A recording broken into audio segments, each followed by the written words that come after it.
जय माँ लक्ष्मी। आज हूँ गुरुवार, पहला गुरुवार मगशिर मासर। सभी जानी महालक्ष्मी पूजा सबू माँ मैंने केन्ता आम लक्ष्मी घर के आसत बोलिकी बड़े खुशी मंथी स्वागत करसन। यहाँ हूँ आमर बरुण गोबर लड्डू करी आम बरुण देवता बोली पूजा करसुँ। बाटू तांको पहला महालक्ष्मी को स्वागत करसुँ। इन्हें केन्ता आमंत्रण दिखाई बाटे। यहाँ झुटी गुटे गुटे दिखाई झुटी गुटे गुटे दिखाई आ सबू झुटी थी सिंदूर फूल देकरी पूजा करी करी करी करी इटा घर के एंता नहीं छू। इटा दिशुचे इटा तुलसी चौरा थी भी पूजा होइछे। तापर इटा सबू झुटी गुटे गुटे पका होइछे। इटा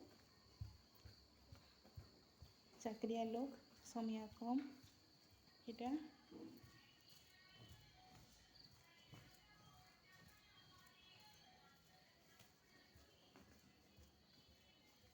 इटा मोर द्वार बन महालक्ष्मी को इनु पाछुटी कर नहीं मोर महालक्ष्मी सान के।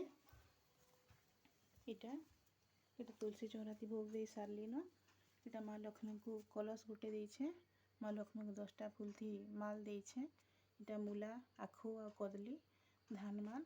इटा चाउल माल धान 10 खेड़ा धूप दीप चंदन सिंदूर इटा 10टा मोड़ा खीरी ये सब करी पूजा करिछे। जहाँ बहिनु पढ़िकी जितकी ज्ञान अर्जन करिछे मुई एंता पूजा करिछे। हाउ बाकी मैंने तुम्हें मैंने केन्ता करिछ ज्ञान तो बांटले बड़सी। हो समस्त को केन्ता लगला वीडियोटा कहबे। आ मोर महालक्ष्मी पूजा जदि किसी भूल थिबा मते फिर आउ बताबे आउ बढ़िया करमा।